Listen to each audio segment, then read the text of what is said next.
पूरे देश को दहला देने वाले दिल्ली के श्रद्धा वॉलकर मर्डर केस में साल भर बाद भी पुलिस को श्रद्धा की हड्डियां बरामद नहीं हुई, जिस कारण ये केस उलझा हुआ था। लेकिन अब इस केस में एक चौंकाने वाला खुलासा हुआ है और ये खुलासा खुद आरोपी आफताब अमीन पूनावाला ने किया है। खबरों के मुताबिक शनिवार को आफताब अमीन पूनावाला ने अपनी लिव इन पार्टनर के पिता विकास वॉलकर के सामने अपने जुर्म को कबूल किया है। उसने बताया है कि किराए के घर के टॉयलेट में श्रद्धा के शरीर के टुकड़े किए और कुछ समय बाद उन टुकड़ों को छतरपुर पहाड़ी में फेंक दिया था। खबरों के मुताबिक श्रद्धा वॉलकर का शनिवार को 28वां जन्मदिन था। शनिवार को ही श्रद्धा के पिता विकास मदन वॉकर ने दिल्ली की एक अदालत में गवाही दी। कोर्ट को बताया कि आरोपी आफताब उन्हें छतरपुर एनक्लेव में 100 फुटा रोड पर शमशान घाट मंदिर के पास ठीक उसी जगह पर ले गया जहां उसने श्रद्धा के शव के टुकड़ों को ठिकाने लगाया था।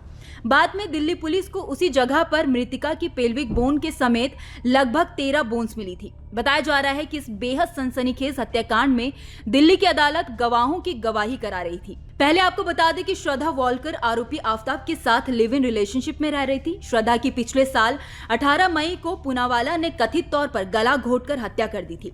इसके बाद आरोपी ने उसके शरीर के टुकड़े टुकड़े कर दिए और पुलिस और जनता की नजरों से बचने के लिए कई दिनों तक शहर भर में अलग अलग जगहों पर टुकड़ों को ठिकाने लगाने से पहले उसे रेफ्रिजरेटर में रखा था। मामले की जानकारी के बाद जांच के दौरान पुलिस ने श्रद्धा के शरीर के कई हिस्से पास के जंगल से बरामद किए थे। ताजा खबरों के मुताबिक श्रद्धा हत्याकांड मामले में शनिवार को 6 घंटे तक अदालत की कार्यवाही चली थी। कोर्ट में कथित तौर पर शरीर के अंगों को इकट्ठा करने के लिए इस्तेमाल किए गए रेफ्रिजरेटर और लकड़ी के टुकड़ों को पेश किया गया, जिन पर मृतक श्रद्धा वॉलकर के खून के धब्बे होने का संदेह है। आरोपी आफताब ने श्रद्धा की हत्या करने के बाद उसके शव को फ्रिज में रख दिया था और बाद में शव के कई टुकड़े किए, जिन्हें वो छतरपुर के जंगलों में फेंक देता था। बताया जा रहा है कि आरोपी आफताब पूनावाला ने स्वीकार किया है कि श्रद्धा के शरीर के टुकड़ों को कूड़े की थैलियों में पैक किया था और उन्हें लिविंग रूम में एक रेफ्रिजरेटर में रखा था। श्रद्धा के पिता की गवाही के अनुसार जब आफताब की नई प्रेमिका उससे मिलने आती थी तो वह फ्रिज से कचरा बैग निकालता था और उन्हें रसोई में लकड़ी के शेल्फ पर रख देता था। श्रद्धा के पिता ने उस फ्रिज की भी पहचान की है, जिसे सबूत के तौर पर अदालत में लाया गया था।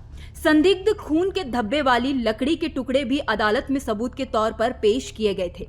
वहीं श्रद्धा के पिता ने सबूतों के इन टुकड़ों की सकारात्मक रूप से पहचान की, जिसके बाद पूनावाला और श्रद्धा के वीडियो और ऑडियो क्लिप अदालत में चलाए गए।